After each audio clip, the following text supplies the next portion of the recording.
All right, sorry about that. Addie came to I went to go pick up a cake for Callie's birthday. Today is my daughter's birthday, Callie's birthday, and I went and got a cake, and Addie came out to get it. And so I'm almost done, I promise. What I was saying was, you and I aren't ready to see a vision.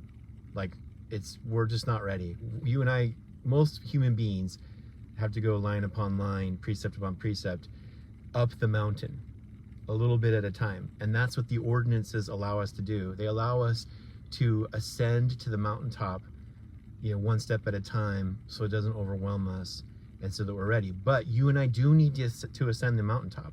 And so the ordinances are like practice. And we're imitating. We're seeing a vision on a screen. We're having clothing put on us, which is representative of God's glory being put upon us. It's all the same stuff that happened to Moses, the brother of Jared, Abraham, Enoch, etc. It's just being done through this ordinance. And it can be real. It's not fake, you guys. It's not just a symbol. The reason why it can be real is because it's being done through the priesthood power. If it weren't being done by priesthood power, then it would be just a symbol. But because priesthood power is exercising it, priesthood power, this gets back to the creation story, priesthood power is the power God used to create the world.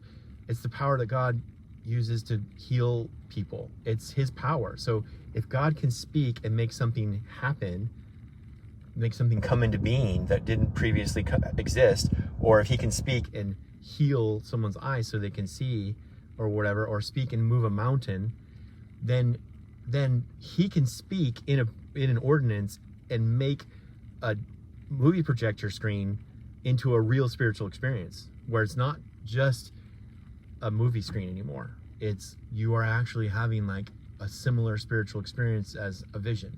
He can make the clothing that's just robes, white robes, into real garments of glory. He can do that, just like he could multiply loaves and bread, right? Like, so, because it's his power. So that's why the ordinances have to be done through his power, is because it can become real and not just a symbol, And so anyway, so that is the context of the creation story. It's a vision. Now, why does this matter? Why have I spent all this time? Is because when we interpret the Genesis story, the creation story in Genesis, or in Moses, or in Abraham, or in the temple, if I were to tell you you're having like a vision about this stuff, you'd be much more open to it being spiritually interpreted or like symbolically interpreted. Just like maybe if I were to have you read the book of Revelation, you know that there's a seven-headed dragon in the vision of the book of Revelation, and we know that seven-headed dragon is the devil. It represents the devil. You and I also know the devil isn't a seven-headed dragon. He looks like you and me. He's a person, right? But in the vision, of the book of Revelation, God, by showing the devil as a seven-headed dragon, he's revealing something about the devil's character that is true, more true than just trying to explain it. Like, if I could, an example would be, if I were to say that guy's a snake, man, that guy is such a snake, you would know exactly what I mean. I'm not saying he's literally a snake that slithers around on his belly on the ground and sheds his skin and bites and all that stuff. I'm saying something about his integrity or his deceptiveness or whatever, right? And I could try to say that to you, like, oh, that guy is a liar and he's false and he's fraudulent and he has no integrity. I could go on and on and on and use a lot of words, or I could just say he's a snake.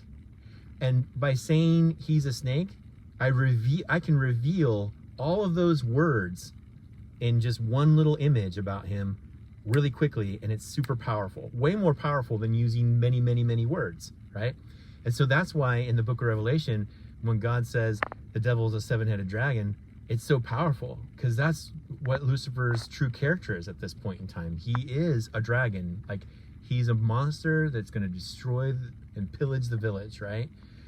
And he's got seven heads because because seven is a number of fullness. Like, he's the fullness of a dragon. Like, he can't be more dragon than this dragon. He can't have more awfulness and wickedness than this one. Like, this is the fullness of dragonness, right?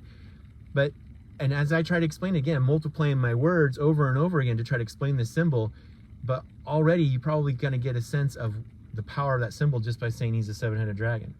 There's more power in just the symbol itself than me rambling on forever explaining it, right? So the point I'm making is that when we go to read Genesis chapter 1, why do we try to, we're like lessening it when we try to prove the Big Bang Theory or the theory of evolution, or try to interpret it like strictly with the way you and I have learned how to read history.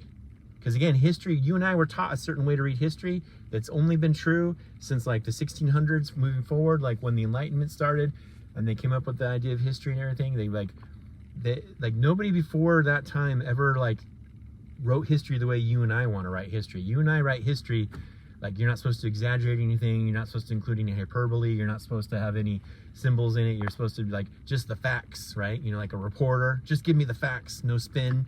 Although, we know that's not true. People, the media spins everything these days, right? Both on all sides. And the point I'm making though is that you and I have learned, we have this expectation though, that the media is not supposed to do that, because we were taught that you don't do history or news reporting by spinning, just give me the facts, right? And so then you and I take that paradigm and we try to apply it to Genesis, and we're frustrated that we don't get anything out of it. And it's because we're not seeing, we're misidentifying its genre. We think it's a news report or a history report or a scientific theory, and then we're like disappointed when when that interpretation doesn't yield the fruit we want it to. And instead we should approach it for what it is. It's an ancient document that tells the story of creation. In fact, scholars have a category called like creation stories they have certain functions. It's a certain kind of genre, and I'm going to get into that and what it means and everything. But I also want to say that I think the restoration is trying to tell us that it's also a vision, okay? Because in Moses and in Abraham, it is a vision, and in the temple, we're imitating a vision because it's being projected onto a screen, okay? And so we're supposed to understand it more spiritually and symbolically. We're supposed to try to, not scientifically or historically. And now, when I say that, I'm not saying it's not true. I'm saying that just the same way that if I call someone a snake, or if you call the devil a seven-headed dragon, there's something so true about that symbol, but it's a spiritual truth, right? But it's more true than if I were to try to like describe it historically or to describe it scientifically. You see, so don't let when I say it's a vision or it's symbolic, don't let that turn into like, oh, then it's just a symbol, and all of a sudden you throw up your hands and say, so it's not real. No, it's more real, is what I'm saying. It's more deep, it's more profound, it's more true than a historical description. It's more profound, deep, and true than a scientific description. And that's the point. Okay, so I'm going to stop now pretty soon here in a second, but when we actually get into the story of creation, remember it's a backstory. It's a pillar of the plan of salvation. It helps us understand the plan of salvation. And it seems to be a symbolic vision. And it's supposed to reveal more profound truths about reality than just a historical or scientific account can give.